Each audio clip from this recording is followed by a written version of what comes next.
कैसे हैं आप लोग। मेरा चैनल रूही एजुकेटर में आप लोगों का बहुत बहुत वेलकम है फ्रेंड्स। और मैं हूं रूही। और जैसा कि आपको पता है कि मैं अपने चैनल पे जो भी साइंस और बायोलॉजी के लेक्चर्स हैं वो बनाती हूं। और जितने भी आपके टीचिंग के एग्ज़ाम्स हैं उनके लिए ये सारे लेक्चर्स बहुत यूज़फुल हैं, चाहे वो टीजीटी का हो, चाहे वो पीजीटी का हो, चाहे वो किसी स्टेट का हो, चाहे वो सेंट्रल गवर्नमेंट के एग्ज़ाम्स हों। तो अभी देखिए अपकमिंग एग्ज़ाम जो है वो DSSB का है, जो बहुत पॉपुलर एग्ज़ाम होते हैं इनके, दिल्ली की जॉब्स होती हैं। और इसमें जो है टीजीटी के एग्ज़ाम्स होने वाले हैं, पीजीटी के एग्ज़ाम्स हैं।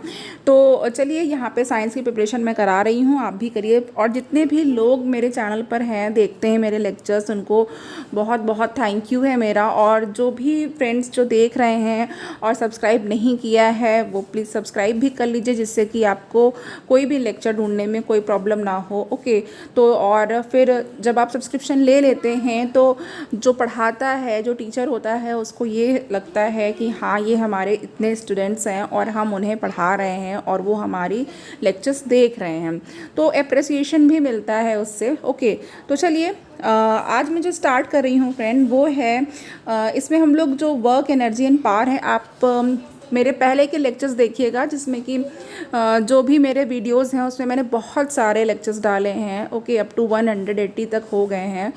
तो इसमें देखिए आपको जो NCERT बेस्ड जो पूरा ये चैप्टर है, ओके, वो बुक का मैंने बहुत अच्छे से एक्सप्लेन किया है। वहाँ पे भी बहुत से न्यूमेरिकल्स हैं जो बुक के खुद के हैं, उसको भी आप देखिएगा। और यहाँ पे तो अब मैं उसी चैप्टर का, जो कि मैं पहले थ्योरी करवा चुकी हूँ, उसका MCQ करवा रही हूँ। तो देखिए यहाँ पे जो हमारा पहला क्वेश्चन है वो देखते हैं क्या है। फर्स्ट क्वेश्चन है, a man starts walking from a point on the surface of earth assumed smooth and reaches diagonally opposite point। एक आदमी वो सरफेस पे, जो अर्थ है उसकी सरफेस पे चलना स्टार्ट करता है किसी एक पॉइंट से और डायगोनली उसके अपोजिट पॉइंट पर पहुंचता है। जैसे कि सपोज़ आपकी ये अर्थ है, ओके, अब डायगोनली अपोजिट क्या होगा। तो अगर हम लोग डायगोनली अपोजिट की बात करें तो ये ऐसे हो सकता है। ओके, अगर हम लोग किसी रेक्टेंगल की बात करें, स्क्वायर की बात करें, तो डायगोनल क्या होता है, ये होता है। तो यही कह रहे हैं कि एक पॉइंट से चलना स्टार्ट करता है और डायगोनली उस अपोजिट पहुंचता है।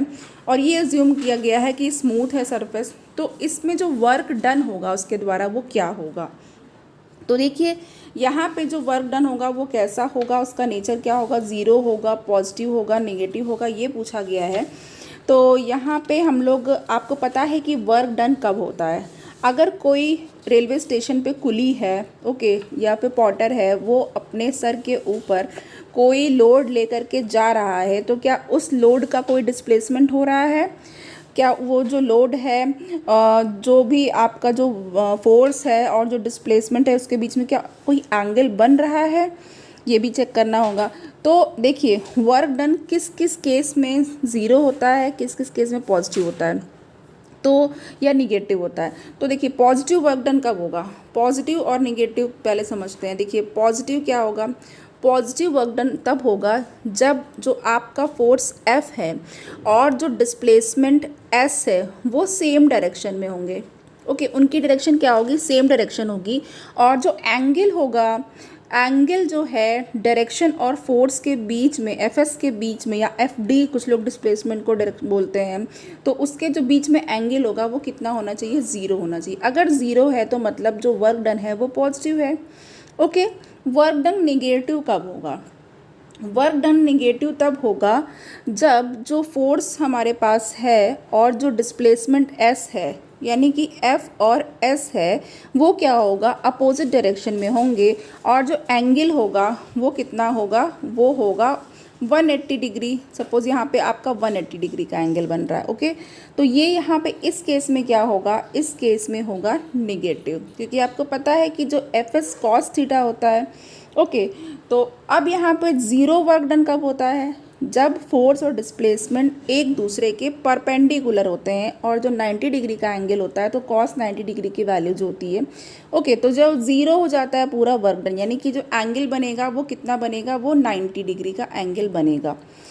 तो अब यहाँ पे देखिए, यहाँ पे इस क्वेश्चन के लिए जो हमारे पास करेक्ट आंसर होगा वो क्या होगा, इस क्वेश्चन के लिए हमारे पास जो करेक्ट आंसर है फ्रेंड वो है सेकंड वाला, यानी कि पॉजिटिव होगा। ओके, पॉजिटिव होगा इस केस में। चलिए नेक्स्ट हमारे पास जो क्वेश्चन है वो है a ball of mass m moves with speed v। एक बॉल है जिसका मास m है, वो एक स्पीड v से मूव कर रही है और स्ट्राइक करती है एक वॉल पे। ओके, और इस वॉल का मास जो है वो इनफाइनाइट माना गया है, बहुत बड़ी दीवार है तो उसका मास इनफाइनाइट माना गया है। And it returns with same speed, और ये सेम स्पीड से वापस भी आ जाती है। Then the work done by the ball on the wall is. Okay, तो जो उस बॉल ने वॉल से टकराने पे जो वर्क किया, जो काम किया गया बॉल के द्वारा, वो कितना होगा, उसको कैसे कैलकुलेट करते हैं, तो वो जो वर्क डन होता है वो इस केस में 0 होगा। ओके, सेम स्पीड से गई, सेम स्पीड से वापस आ गई mv, और आपका क्या हुआ यहाँ पे जो है, जो बॉल के द्वारा वर्क किया गया, वर्क डन हुआ, वो 0 कंसिडर किया गया है। नाउ नेक्स्ट हम लोग देख लेते हैं question 3। It is easier to draw up a wooden block along an inclined plane. ये कहा जा रहा है कि किसी भी वुडन ब्लॉक को किसी भी इंक्लाइंड प्लेन पे ड्रॉ करना वो ईजियर होता है than to haul it vertically, कि इसको वर्टिकली जो है वो ले जाया जाए।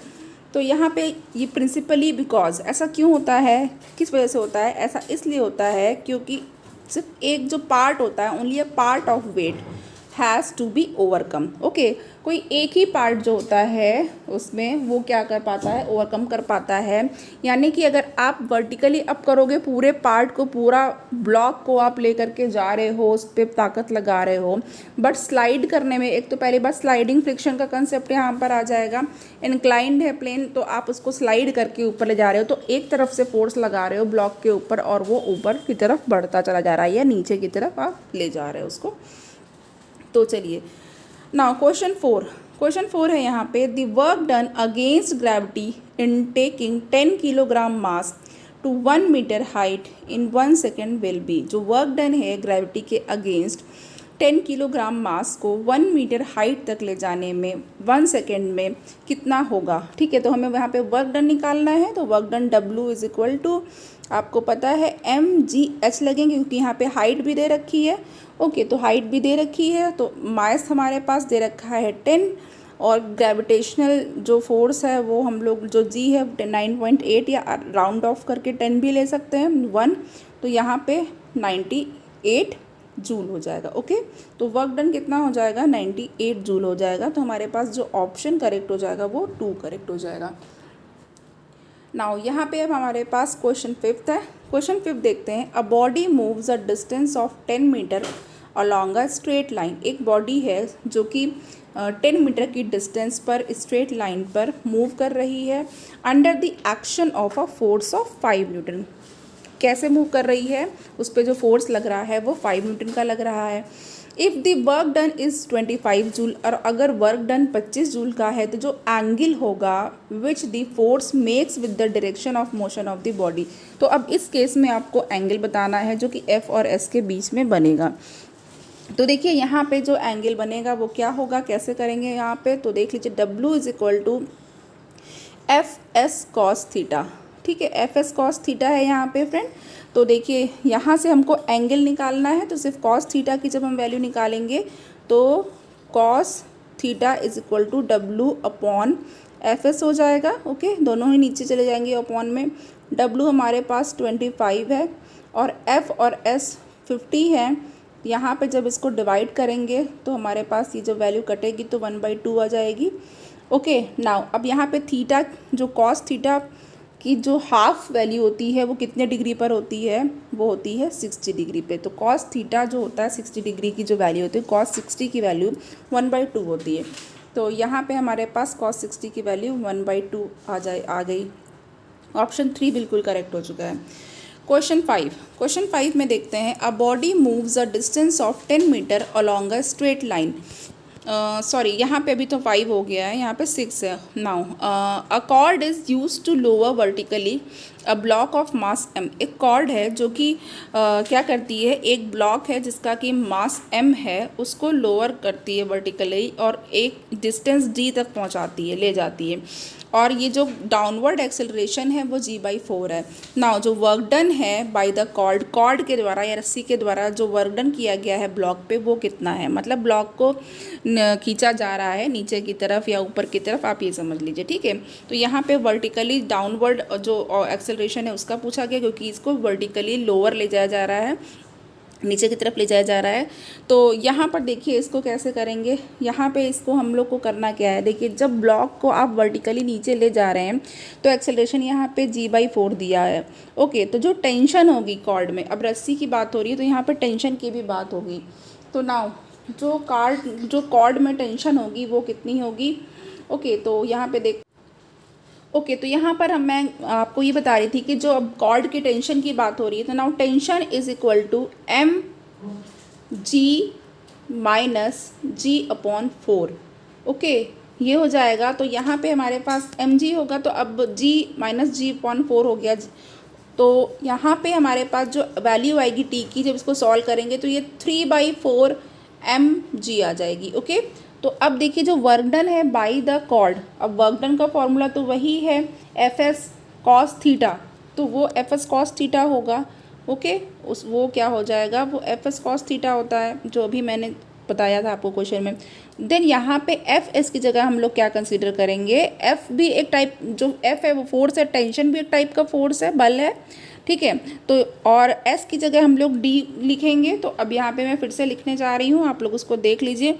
तो नाउ अब यहाँ पे जो हो जाएगा, आप इस तरीके से इसको लिख सकते हैं, TD cos 180 डिग्री, 180 डिग्री की वैल्यू आ जाएगी। ओके, वर्टिकली हम लोग बात कर रहे हैं, दोनों जो टेंशन है और जो डिस्प्लेसमेंट है एक दूसरे के अपोजिट है, 180 डिग्री। नाउ अब यहाँ पे टेंशन जो अभी हमने बात की थी वो जो है 3/4 mg वो लिख लिया हमने, और जो डिस्टेंस है वो, तो यहाँ पे जो हमें डिस्टेंस का कुछ नहीं करना है, डी का कुछ नहीं करना है, हमें ऑप्शन में दिख रहा है।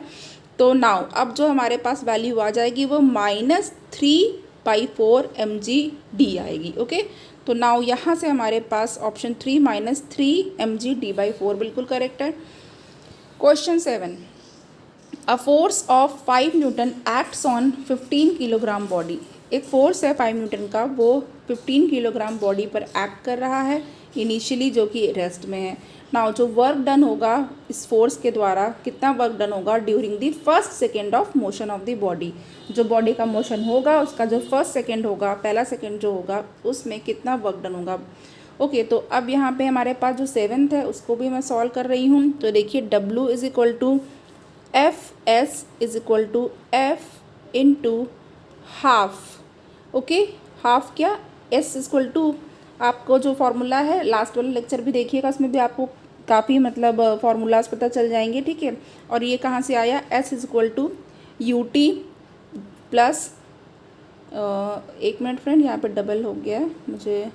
Okay, S is equal to ut plus, ये यहाँ पे t है, प्लस हाफ AT² से फार्मूला आया है। ओके, अब समझ गए आप लोग ये AT² कहाँ से आया था S की जगह, तो ut यहाँ पे 0 हो गया है, तो हाफ AT² है।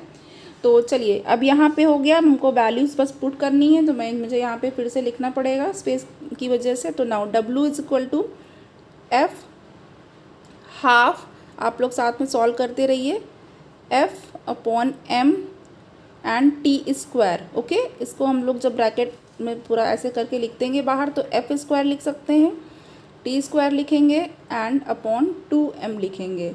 ओके, अब इसमें जस्ट आपको बस वैल्यू पुट कर देनी है, तो 25 × 1 का स्क्वायर अपॉन 2 × 15, तो यहाँ पर हमारे पास 25/30 होगा, जिसको हम लोग 5/6 जूल लिखेंगे सॉल्व करने के बाद। ओके, तो यहाँ पे जो हमारा आंसर है वो क्या करेक्ट हो जाएगा, 5/6 जूल करेक्ट होगा।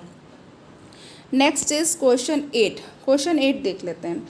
क्वेश्चन 8 है, a 50 kilogram man with 20 kilogram load on his head climbs up 20 steps of 0.25 metre height each. देखिए एक आदमी है जिसका खुद का जो वज़न है, वेट है, वो 50 किलोग्राम है, और वो 20 किलोग्राम तक का लोड अपने हेड पर रखे हुए है, और उसको सीढ़ियों पे जो स्टेयर्स होती हैं उस पे 20 स्टेप्स 20 स्टेप तक चढ़ता है और हर एक स्टेप की जो हाइट है वो 0.25 मीटर की है। तो जो उसके चढ़ने में क्लाइंबिंग में जो वर्क डन है वो कितना होगा। तो यहाँ पे इस केस में जो वर्क डन है वो कैसे निकालेंगे हम लोग, देख लीजिए। टोटल मास पहले बता देते हैं कितना होगा। टोटल मास जो होगा ये 50 इसका प्लस इसके पास 20 है जो ये लेके जा रहा है, तो 70 किलोग्राम इसका टोटल मास हो जाएगा। टोटल हाइट हमारे पास कितने हैं, टोटल हाइट हमारे पास कैसे निकालेंगे हम लोग, जो 20 स्टेप्स हैं स्टेयरकेस के प्लस 0.25 जो हर एक की हाइट है, तो हमारे पास यहाँ पे 5 मीटर आ गया। ओके, तो नाउ वर्क डन W=mgh इसी फॉर्मूले में रख लेंगे। तो m हमारे पास 70 हो गया, g की वैल्यू 9.8 हो गई एंड h जो हमारे पास 5 हो गया। अब इसको जब फ्रेंड्स सॉल्व करेंगे तो जो वैल्यू आएगी वो हमारी 3430 जूल आएगी। ओके, तो यहाँ पे जो होगा आंसर 3430 जूल, 3430 फोर्थ ऑप्शन बिल्कुल करेक्ट है। चलिए 9th देखते हैं हम लोग। 9th में हमारे पास स्टेटमेंट का क्वेश्चन आ गया है, फॉलोइंग स्टेटमेंट कंसीडर करना है। नाउ अब यहाँ पे देखते हैं कौन सा करेक्ट होगा। तो क्या क्या है, तो देखिए पहला वाला है कि work done during a round trip is always zero. अच्छा, एंड सेकेंड है no force is required to move an object. दोनों ही स्टेटमेंट रॉन्ग है फ्रेंड। ओके, दोनों ही रॉन्ग है, तो यहाँ पे नन इज़ करेक्ट। क्वेश्चन 10 की तरफ आते हैं। A particle of mass 100 kilogram is thrown vertically upward with a speed of 5 metre per second. एक पार्टिकल है, मान लीजिए एक छोटा पत्थर है जिसका मास 100 ग्राम का है और उसको ऊपर की तरफ फेंका गया है। ओके, और जो फेंकने की स्पीड है वो 5 मीटर पर सेकेंड है। तो जो वर्क डन है इस फोर्स के द्वारा, okay, work done by the force of gravity, जो वर्क डन है फोर्स ऑफ ग्रेविटी के द्वारा इस टाइम में जब पार्टिकल ऊपर की तरफ जा रहा है, तो वो वर्क डन हमको यहाँ पे बताना है। तो नाउ यहाँ पर अब देखिए क्या होगा। अब यहाँ पे जो मैक्सिमम हाइट तक वो जो पार्टिकल रीच कर रहा है, पहुँच रहा है, वो मैक्सिमम हाइट, इसको हम लोग एच मैक्स लिख सकते हैं। एच मैक्स जो वैल्यू होती है वो होती है u²/2g। याद रखिएगा, जो मैक्सिमम हाइट का फॉर्मूला होता है वो u²/2g होता है, जिसमें कि हम लोग 5 का स्क्वायर/2 इंटू जी की वैल्यू 10 मान लेंगे, राउंड ऑफ हो गया। तो यहाँ पे हमारे पास 1.25 मीटर ये तो हाइट आ गई एच मैक्स। नाउ अब वर्क डन जो होगा FD cos थीटा ये जो फॉर्मूला है, तो FD cos थीटा में अब हम लोग क्या रखेंगे, जो F है वो तो mg हो जाएगा और D जो है वो एक तरीके से डिस्प्लेसमेंट जो हम लोग लेते हैं या S लेते हैं, तो यहाँ पे इस केस में H मैक्स हो जाएगा जो अभी हमने कैलकुलेट किया है, इनटू cos थीटा। ठीक है, अब cos थीटा कितना है, अब यहाँ पे इस केस में फिर से 180 होगा, स्ट्रेट लाइन वाला जो होता है एंगल, तो 180 डिग्री हो गया। तो जब इसको आप सॉल्व करेंगे तो यहाँ पे मैं आपको फिर से बता रही हूँ इसको।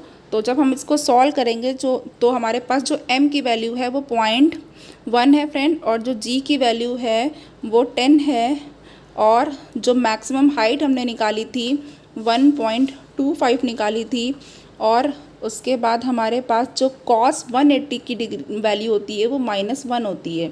cos 180 की वैल्यू कितनी होती है, -1 होती है। तो जब इसको सॉल्व करेंगे तो हमारे पास -125 मीटर आ जाएगा। तो हमारे पास जो -125 जूल आएगा वो सॉरी ये मीटर मैंने लिख दिया है, यहाँ पे जो है जूल आएगा, तो यहाँ पे हमारे पास 125 जूल आएगा। ठीक है, तो यहाँ पे हमारे पास फर्स्ट ऑप्शन जो है वो बिल्कुल करेक्ट हो गया। तो 10 का पहला ऑप्शन बिल्कुल करेक्ट है। नाउ 10 के बाद हमारे पास 11 है। 11 में हमें मैच करने हैं कॉलम्स, तो कॉलम की मैचिंग करनी है, करेक्ट ऑप्शन बताना है। कॉलम 1 है, कॉलम 2 है, तो देखते हैं यहाँ पे कौन सा करेक्ट हो जाएगा। तो देखिए जो पहला ऑप्शन है ए है वो क्या है कि थीटा लेस देन 90 डिग्री है।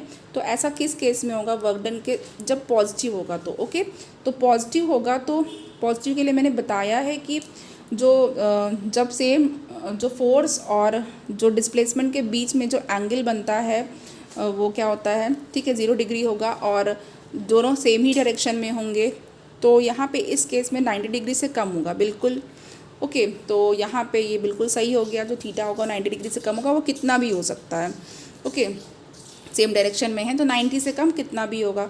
नाउ उसके बाद हमारे पास जो बी ऑप्शन है कि जो थीटा एग्जैक्ट 90 डिग्री का जो बता रहे हैं यहाँ पे, ये ज़ीरो, जब वर्क डन ज़ीरो है, ठीक है, बात बता चुकी हूँ, इसलिए मैंने पहले ये बात बता दी है आपको कि पॉजिटिव नेगेटिव ज़ीरो किस केस में होगा। नाउ अब यहाँ पे जो एंगल है वो 90 डिग्री से ग्रेटर होगा, तो निगेटिव के केस में जो मैंने 180 डिग्री आपको बताया था कि दोनों एफ और एस की डायरेक्शन जो होगी एक दूसरे के एंटी होगी, अपोजिट होगी। नाउ यहाँ पे हमारे पास जो करेक्ट होगा वो कौन सा होगा, ये हमारे पास सेकेंड ऑप्शन बिल्कुल करेक्ट हो जाएगा। चलिए 12th वाला ऑप्शन देख ले, 12th क्वेश्चन देख लेते हैं फ्रेंड। तो 12th में हमारे पास कौन सा स्टेटमेंट करेक्ट है। ओके, तो 12th के लिए कौन सा स्टेटमेंट करेक्ट है, तो पहले हम लोग पहला वाला देख लेते हैं कि जो इन पुलिंग एंड पुशिंग, पुल करने में, खींचने में और धक्का देने में, एक रोलर जो है, a roller through 100 metre horizontally when a force of 1500 Newton is acting at an angle of 60 degree with ground, the work done is 75 kilojoule। Okay, एक ये स्टेटमेंट है आपके पास। और दूसरा वाला है कि जो वर्क डन हो बाई एफ, फोर्स एफ के द्वारा in producing displacement S is given by F S, बिल्कुल करेक्ट है ये वाला। और फ्रेंड पहला वाला जो है ये भी करेक्ट है, इसको भी जब आप कैलकुलेट करेंगे तो आपका इतना ही आएगा, ठीक है। तो मैंने कैलकुलेट करके देख लिया है, यहाँ पे हमारे पास 3 वाला ऑप्शन बिल्कुल करेक्ट है। अब आगे बढ़ जाते हैं 13 की तरफ देखते हैं फ्रेंड। नाउ 13 है हमारे पास कौन सा ऑप्शन इनकरेक्ट है, गलत वाला बताना है। तो इनकरेक्ट में हमारे पास क्या है 13 के लिए, तो 13 के लिए हमारे पास जो पहला वाला है कि if there were no friction, अगर कोई फ्रिक्शन नहीं होगा, अगर हम ये कंसीडर कर लें, तो जो work need to be done to move a body up an inclined plane is zero. तो जो किसी भी बॉडी को ऊपर की तरफ जो इंक्लाइंड प्लेन पे ले जाने के लिए जो वर्क होता, ठीक है, इंक्लाइंड प्लेन के लिए वो ज़ीरो होता, ये तो गलत है। ओके, ये गलत है, तो यहाँ पे आपके क्वेश्चन के हिसाब से सही है, ये गलत है। नाउ सेकंड वाला क्या है कि if there were no friction, अगर कोई फ्रिक्शन नहीं कंसिडर करेंगे तो जो मूविंग व्हीकल होती हैं वो could not be stopped even by locking the brakes, जब हम लोग उसका ब्रेक लॉक कर देंगे तब भी स्टॉप नहीं कर सकते, बिल्कुल करेक्ट, ये करेक्ट है। ओके, नाउ थर्ड वाला है as the angle of inclination is increase, अब एंगल ऑफ इंक्लिनेशन जो है वो इंक्रीज़ करेंगे तो जो नॉर्मल रिएक्शन होगी किसी बॉडी पे प्लेस्ड ऑन इट वो भी इंक्रीज़ करेगी, ये गलत है। हमारे पास जो करेक्ट ऑप्शन होगा थर्ड वाला होगा 1 और 3, ये फॉल्स है या इनकरेक्ट, इनकरेक्ट ही पूछा हुआ था। चलिए अब यहाँ पे हम लोग 14 में भी मैच कर रहे हैं, कॉलम 1 है एंड कॉलम 2 है। तो 14 के लिए हमारे पास देख लेते हैं, कोड्स दे रखे हुए हैं। तो देखिए यहाँ पे हमारे पास जो वर्क डन है बाय, ए वाला देखते हैं, work done by gravitational force on rotating earth, जो रोटेटिंग अर्थ पर ग्रेविटेशनल फोर्स के द्वारा जो कार्य किया जा रहा है, वर्क डन है, वो कितना होता है, ज़ीरो होता है।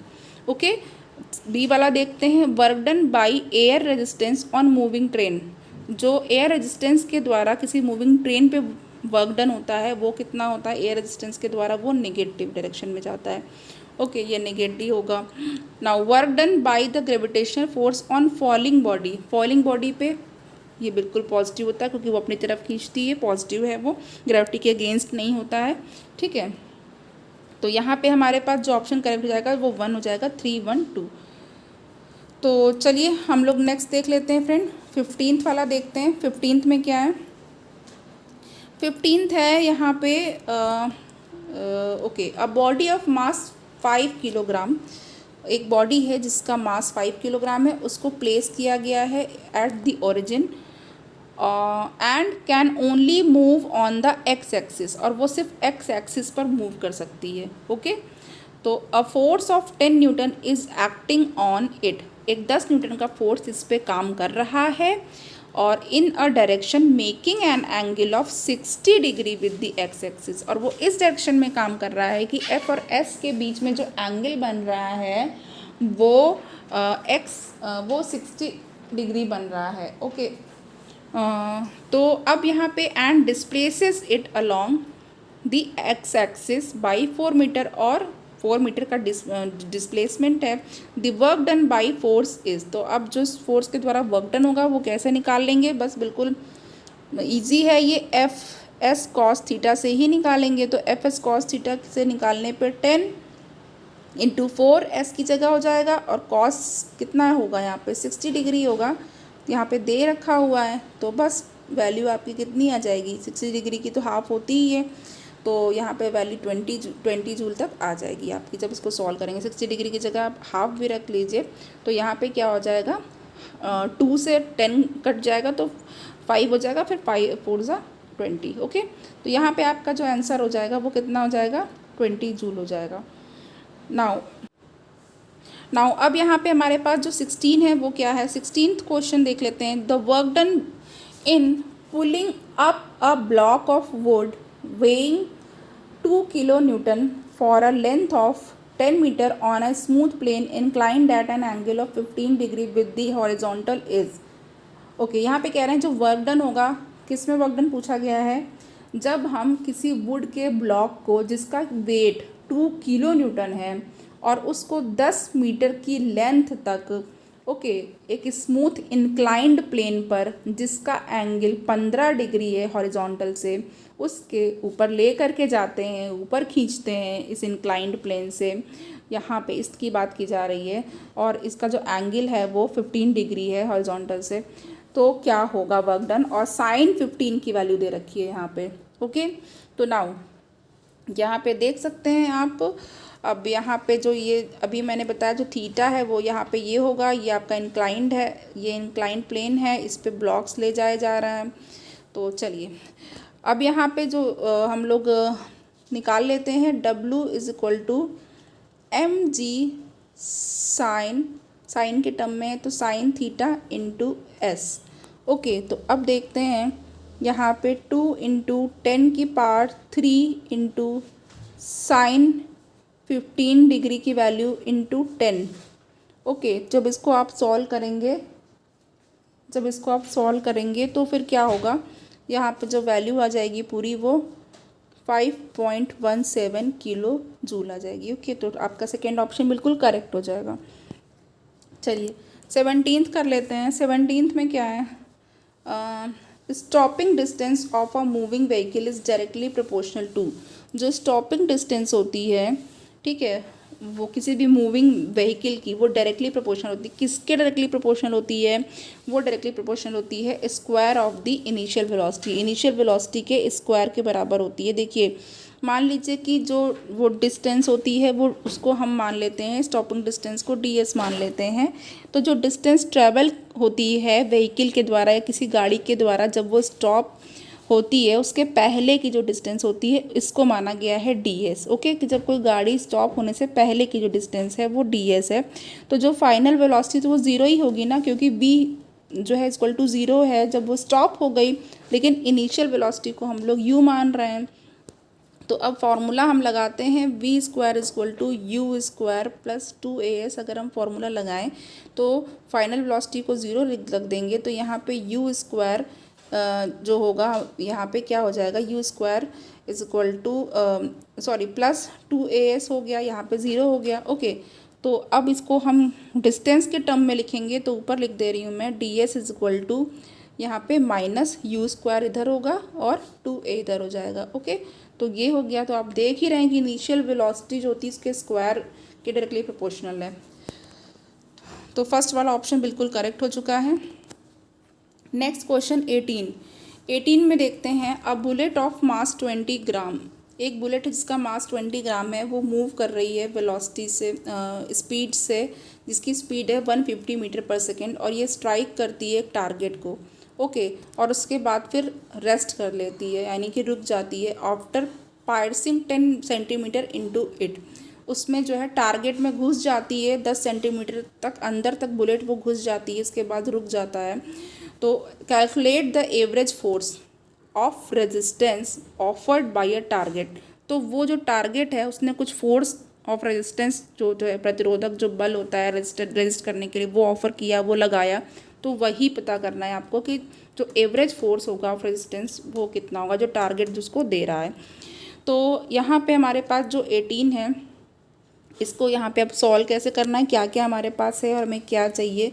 तो देखिए यहाँ पे हमारे पास जो m है, स्मॉल m, जो हमारे पास m है वो कितना है, वो 20 ग्राम है जो बुलेट का मास है। ओके, और बुलेट और गन वाले केस में हम लोग गन जो बड़ी होती है तो उसके लिए कैपिटल एम ले लेते हैं, लेकिन यहाँ पे हमारे पास अभी सिर्फ बुलेट है तो स्मॉल एम ले लिया। 20 ग्राम है, जिसको हम लोग किलोग्राम में कन्वर्ट करेंगे तो 0.02 किलोग्राम हो जाएगा।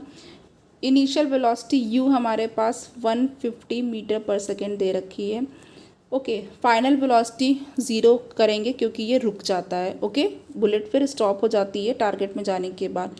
और डिस्टेंस कितनी हमारे पास है, वो हमारे पास 10 सेंटीमीटर है, जिसको हम लोग अगेन मीटर में कन्वर्ट करेंगे तो 0.1 मीटर आ जाएगी। नाउ अब यहाँ पे जो है जो हमारे पास जो एनर्जी होगी काइनेटिक, जो के की वैल्यू होती है के माइनस के डैश इक्वल टू, जो यहाँ पे चेंज होगा काइनेटिक एनर्जी में, ठीक है, चेंज इन काइनेटिक एनर्जी, इसलिए हमने ऐसा कर दिया माइनस करके। ये डब्ल्यू के बराबर होगा। नाउ अब ये डब्ल्यू किसके बराबर होगा, एफ एस के बराबर होगा, जो एज यूजुअल जो हम लोग करते हैं। नाउ अब यहाँ पे काइनेटिक एनर्जी जो है वो यहाँ पे देखिए हाफ एम यू स्क्वायर लेंगे क्योंकि वी तो ज़ीरो है, माइनस ज़ीरो कर लेंगे क्योंकि के डैश में हम लोग हाफ एम वी स्क्वायर लिखते हैं, बट यहाँ पे चूँकि वो टर्म ज़ीरो हमने कर दिया वहाँ पे, तो वी वाला। अब यहाँ पे हमारे पास क्या होगा, ये किसके बराबर होगा, ये इक्वल टू हमारे पास एफ एस के बराबर हो जाएगा। ओके, तो अब कुछ नहीं करना है, बस एफ़ में value F is equal to M U square upon 2s में वैल्यू पुट करनी है, जिसको जो मैं इसको इरेज करके बता रही हूँ। जो फाइनल आपके पास फॉर्मूला आएगा वो ये आएगा, बस F M U square upon S. आपको बस इसमें वैल्यू 2s, आपको बस इसमें वैल्यू पुट करनी है। तो यहाँ पे 0.02 इंटू 150 का स्क्वायर अपॉन 2 इंटू 0.1 कर देना है। तो यहाँ पे हमारे पास जो आंसर आएगा 2250 न्यूटन आ जाएगा। ओके, यही वो फोर्स होगा। तो 2250 कहाँ लिखा हुआ है, ऑप्शन 3 में लिखा हुआ है, तो 2250 न्यूटन हमारे पास करेक्ट आंसर हो गया। नेक्स्ट करते हैं 19th में हमारे पास क्या है, एक फोर्स एफ है, एफ एक्सिस कंजर्वेटिव है। इफ़ कब होगा ऐसा, तो ऑप्शंस देख लेते हैं। यहाँ पे हमारे पास पहला ऑप्शन है, ये ऐसा तब होगा जब it can be derived from a scalar quantity v, जब ये किसी स्केलर क्वांटिटी v से डिराइव हो रहा है, बिल्कुल करेक्ट है ये। और सेकेंड ऑप्शन है it depends only on the end position, ये एंड पोजीशन पर डिपेंड करता है, बिल्कुल। और जो वर्क डन होता है F x in the closed path वो ज़ीरो होता है, ये भी करेक्ट है। इस केस में हमारे पास सब कुछ करेक्ट है, तो ऑल ऑफ दीज हो जाएगा, फोर्थ ऑप्शन करेक्ट है। नाउ 20 हमारे पास ग्राफ से रिलेटेड क्वेश्चन आ गया है। यहाँ पे देख लेते हैं, आप पहले ग्राफ देख लीजिए। ओके, यहाँ पे ये फोर्स है और यहाँ पे है हमारे पास डिस्प्लेसमेंट। नाउ 0, 3, 7, 12 और यहाँ पे 2 न्यूटन तक का फोर्स। अब यहाँ पे कहा गया है कि एक फोर्स F है जो कि किसी मूविंग पार्टिकल पे जो कि स्ट्रेट लाइन में जा रहा है, लग रहा है और वैरी कर रहा है अपनी डिस्टेंस d के साथ, जैसे कि शो किया गया फिगर में। नाउ जो वर्क डन है ऑन द पार्टिकल पर जो वर्क डन है during its displacement of 12 metre, जब वो 12 मीटर की डिस्टेंस चलता है तो उस पार्टिकल पर जो वर्क डन होता है वो कितना होता है, वो हमें बताना है।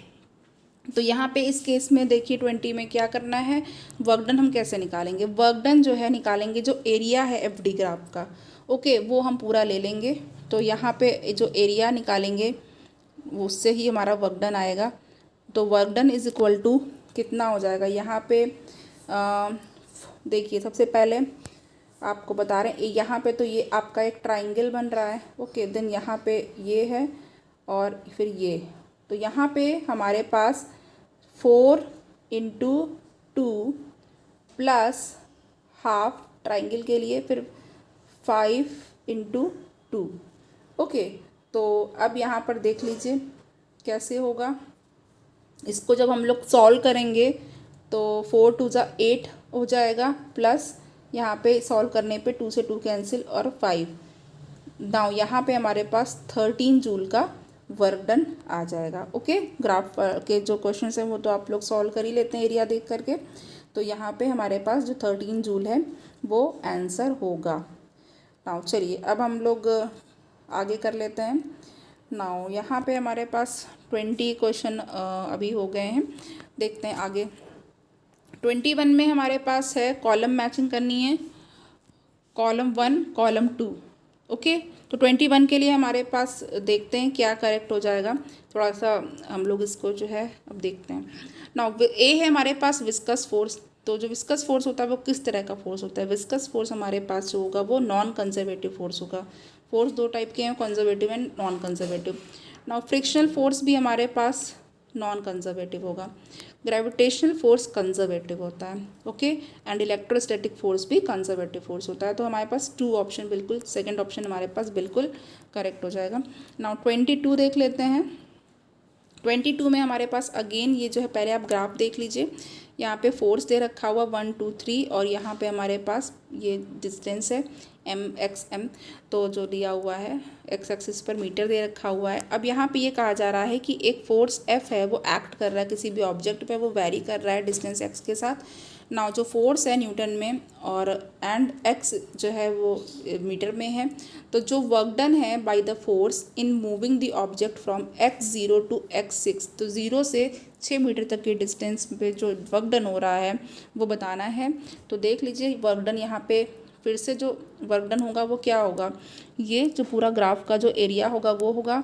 तो W is equal to half into क्या होगा यहाँ पे 3 + 6, यहाँ तक तो 3 है हमारे पास और ये क्या है 6 है। ओके, तो 3 + 6 हो जाएगा और इसको ब्रैकेट में कर देते हैं और मल्टीप्लाई विथ 3 जो यहाँ पर है हमारे पास। नाउ अब यहाँ पे इसको जब सॉल्व करेंगे तो जो हमारे पास आएगा वो कितना आएगा, 13.5 जूल होगा। तो सेकंड वाला ऑप्शन जो हमें दिख रहा है वो बिल्कुल करेक्ट है। ओके, तो चलिए फ्रेंड, यहाँ पर आज हमारे पास 22 क्वेश्चन आज हम कर पाएँ, सॉल्व करने थे, ज़्यादातर न्यूमेरिकल्स ही थे इसमें। ओके, तो आप लोग इसको प्लीज़ अच्छे से करिएगा, फिर से सॉल्व करिएगा, प्रैक्टिस करिएगा, लर्न करिएगा। ओके, और लेक्चर को प्लीज़ लाइक करिए, कमेंट करिए, सब्सक्राइब करिए और शेयर ज़रूर करिए, सब्सक्राइब भी करिए। And thank you so much.